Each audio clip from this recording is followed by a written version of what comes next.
What's up, folks? Hope everything's good with you.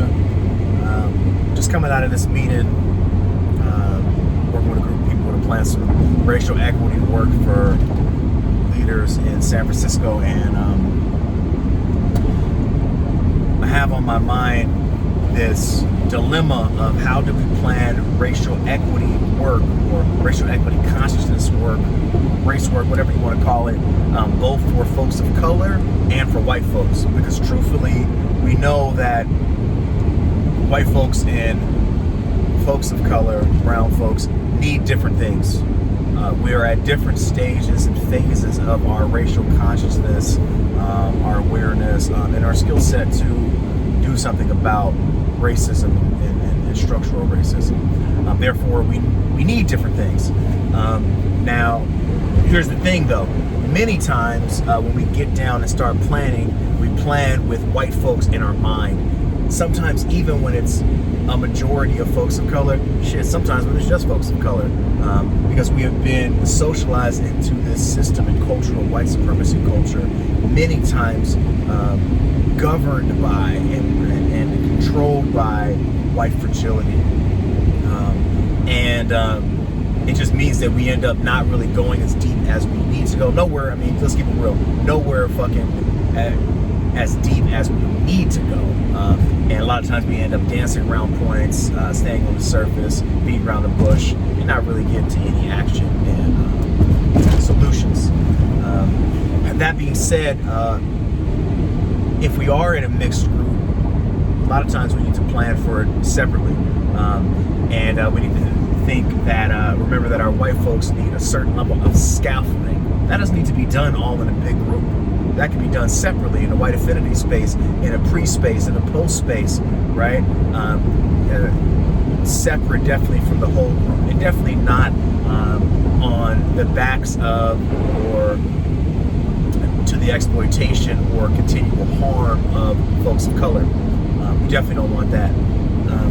That being said, even if you're dealing with a predominantly white group, maybe even 100% white group of people, adults, maybe even children, educators, leaders, we have to remember that white fragility and white supremacy culture has trained us and conditioned us to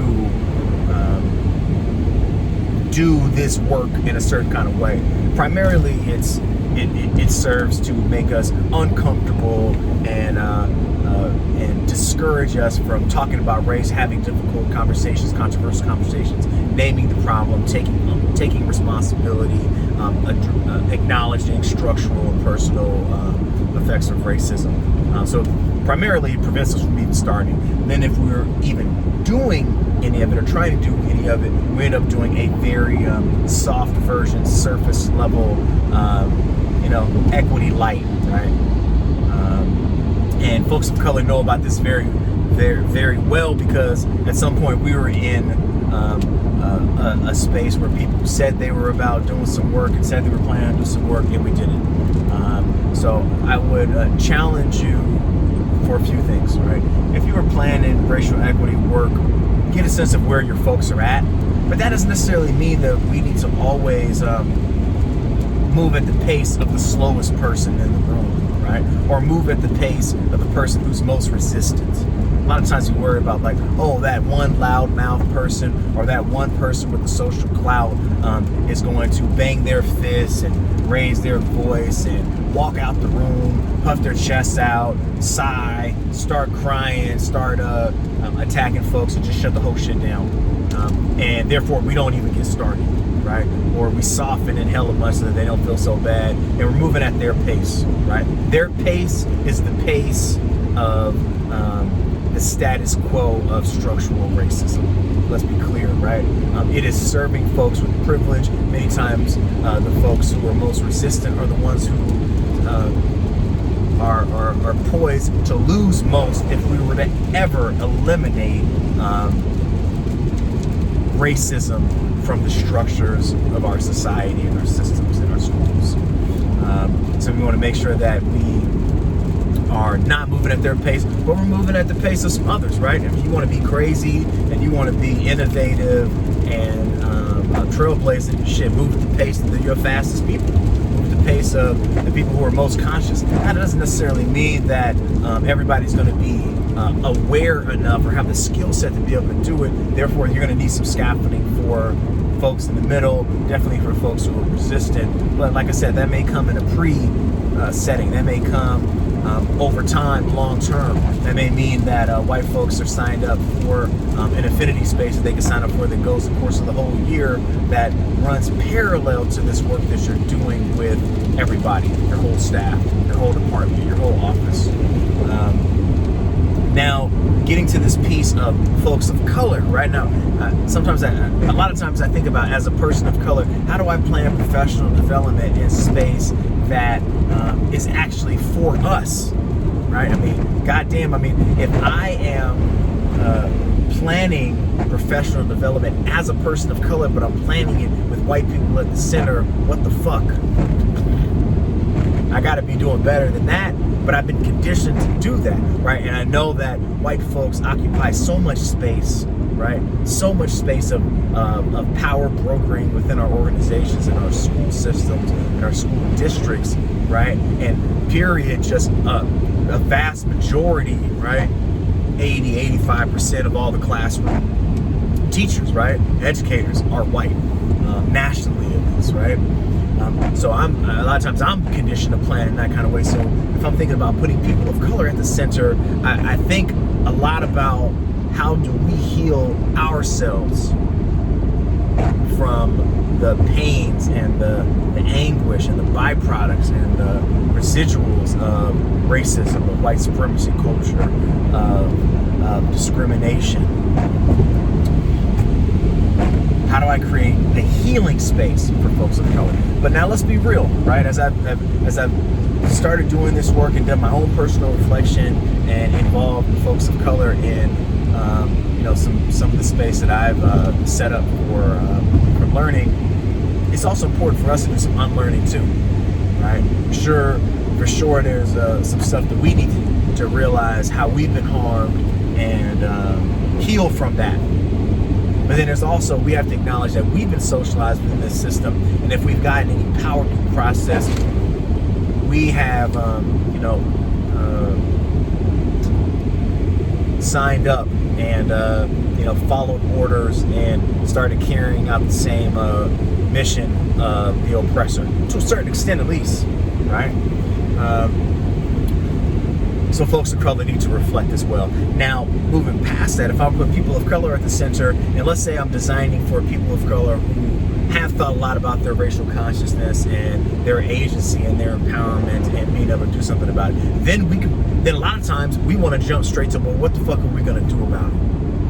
What are we going to change, right? Whether that is political action, legislative action, individual action, curricular choices, pedagogical moves, what have you, right? People want to jump straight to action, and that's why a lot of times people of color feel like, well, this is some slow ass work because we're not even getting to the action. I'm ready for the action. I understand the problem. I understand my identity. I'm trying to do something about it, so let's get to the action. And a lot of times you spend so much time bringing other folks up to speed, either white folks, resistant folks, or maybe even people of color who have been co-opted and socialized and assimilated into this white supremacy culture mindset. So, like I said, if we put people of color at the center, then we're getting to action, right? We're thinking about, okay, cool, so what can we do, right? How can I do literacy in a different kind of way? How can I do discipline in a different kind of way? How can I build relationships in a different kind of way? And now, if we want to go even further, if we're putting people of color who had experience actually trying to do some stuff and running into some resistance, then we're actually taking a community organizing approach to this kind of work. We're taking a activist approach to doing this work. So it of course it's individual, we got to start individual, but then we start thinking systemically and structurally, right? So if we're going to design that kind of space, then we're giving people time to start strategizing, start thinking what their next moves, both big and small, short-term and long-term, are going to be. We're action planning, right? We're planning over maybe some years of work.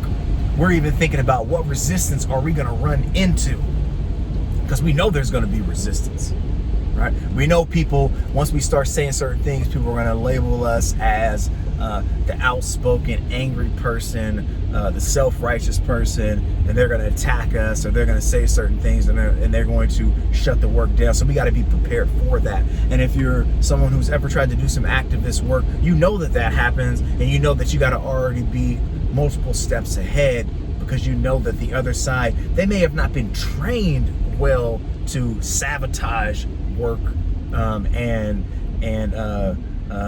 stop progress, but they've been socialized to do it. So we have to understand their socialization even better than they do, right? Which kind of gets us back a little bit to white fragility, white supremacy culture, courageous conversations about race, all of that, right? We have to understand those psychological and sociological mindsets, beliefs, habits, so that we're ready to both scaffold for them, prevent them, redirect them, and support them, because ultimately we're going to need everybody in the system to improve the system, and that definitely starts with the mindsets. So there you have it.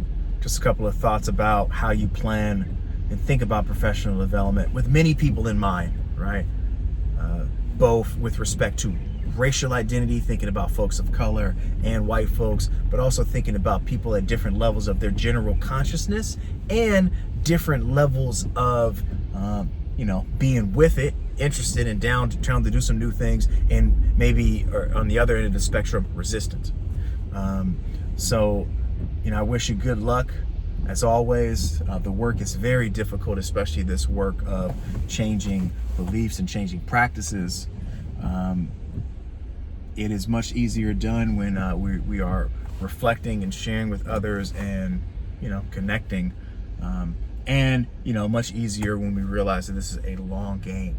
This is a marathon. But I, encourage you and believe in you getting started and continuing to chip away at this boulder that is structural racism and institutional racism. It's possible.